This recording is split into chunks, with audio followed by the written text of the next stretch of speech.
sebelumnya kan kita udah belajar nih tentang Terminal Integrated Code Editor ya, khususnya di bagian Code Editor Nano namanya ya. Nah, sekarang kita lanjut lagi nih, teman-teman. Kita lanjut ke bagian IDE, Integrated Development Environment.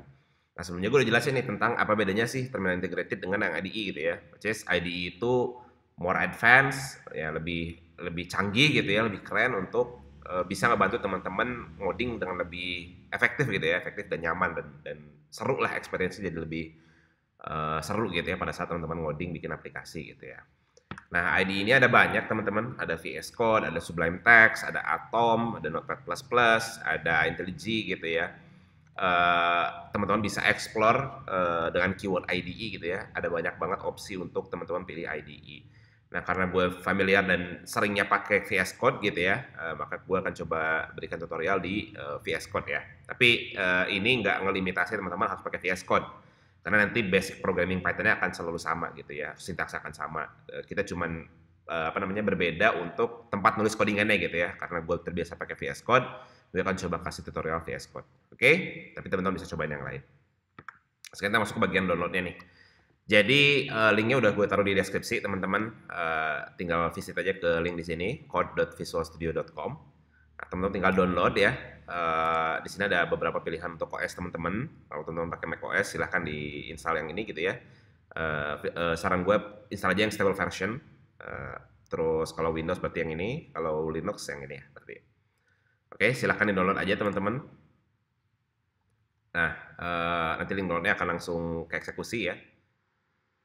Nah, kalau teman-teman udah install, ya, udah download terus udah teman-teman install, teman-teman bakal jumpain icon aplikasi seperti ini nih, ya, biru seperti ini ya. Teman-teman tinggal buka aja, teman-teman akan dapat tampilan blank kayak gini dulu, oke? Karena teman-teman belum starting a project gitu ya. Nah, saran gue, sebelum teman-teman mulai ngoding ya, sebelum lu mulai ngoding, teman-teman bisa ke klik ini ya, klik extensions. Nah, karena kita mau ngoding Python, teman-teman bisa install dulu extensions Python nih. Nah, kenapa sih ini perlu gitu ya nah ini nih yang ini. Teman-teman tinggal klik install aja karena gue udah install, jadi di sini opsinya adalah uninstall gitu ya. Nah, kalau teman-teman pasti kalau teman-teman baru download, lo pasti dapatnya tombol install ya. Nah, kenapa sih kita mesti install dulu ini gitu ya?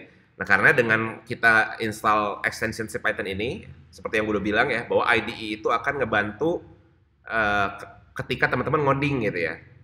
IDE ini akan ngebantu dari sisi auto completions-nya, dari sisi linternya, terus dari sisi pewarnaan teksnya. Nah, teman-teman bisa lihat di sini ya. Jadi setiap sintaks di Python dikasih warna-warna yang berbeda itu untuk ngebantu pada saat teman-teman ngelihat codingan teman-teman gitu ya, dan lebih enak gitu ya. Ya, bicara soal estetik juga jadi lebih estetik gitu ya, lebih keren gitu. Bicara soal fungsi juga teman-teman jadi bisa bedain nih antara oh ini adalah kelas, ini adalah functions gitu ya, ini adalah variabel gitu. Teman-teman bisa ngelihat dari warnanya aja gitu ya. Oke, jadi teman-teman silakan install dulu. Kalau udah diinstal, lalu klik yang files ini teman-teman. Oke, bisa close lagi. Nah, sekarang untuk starting a project, teman-teman bisa klik open folder di sini ya. Terus teman-teman pilih nih, teman-teman mau mulai ngoding dan codingannya mau disimpan di mana gitu ya. Nah, gue coba buka di dokumen, terus gue mau coba bikin folder baru di sini. Di folder Python tutorial misalkan. Oke, open. Nah, ini adalah workspace Python teman-teman gitu ya. Jadi teman-teman akan mulai ngoding di folder yang tadi teman-teman buat gitu ya. Kalau kita lihat tadi cek ke desktopnya gitu ya. Gue tulis di documents Python tutorial. Nah, teman-teman akan bikin codingan di sini berarti. Ya, kebayang ya. Itu untuk starting a project di Python. Oke, kenapa sih kita perlu bikin folder khusus untuk si Python project kita gitu ya? Karena nanti kita bisa bikin environment project beda-beda gitu ya. Jadi teman-teman mau bikin project 1, project 2, atau aplikasi 1, aplikasi 2, aplikasi 3 gitu ya, aplikasi project A misalkan itu teman-teman harus pisahin foldernya nih karena nanti berhubungan sama environment package gitu. Nanti gue jelasin di bagian package, oke? Yang jelas adalah sekarang teman-teman mesti ngerti kalau teman-teman mau bikin several project gitu ya, teman-teman pisahin tuh project-projectnya, oke? Dalam hal ini kan kita mau bikin Python tutorial ya, makanya gue pisahin foldernya satu di sini. Nah, untuk starting file, klik kanan aja di sini, teman-teman. Klik kanan di sini atau teman-teman bisa klik ini, tombol file plus ini. Langsung bikin main.py. Teman-teman bisa mulai ngoding di sini. A sama dengan 1, B sama dengan 2 gitu kan. Terus apakah A sama dengan B gitu ya. Jadi save aja. Save aja. Nah, untuk ngerunning ya teman-teman, untuk running aplikasinya, teman-teman tinggal buka terminalnya atau CMD-nya. Terus going inside your project. Oke, ini ada beberapa cara ya. Ini gue coba pakai terminal dulu. Oke. Tadi kan gue coba cek dulu ada di mana. Ada di Muhammad Jihad. Gue coba cek dulu ls ada di documents ya. Berarti cd documents terus Python tutorial tadi ya.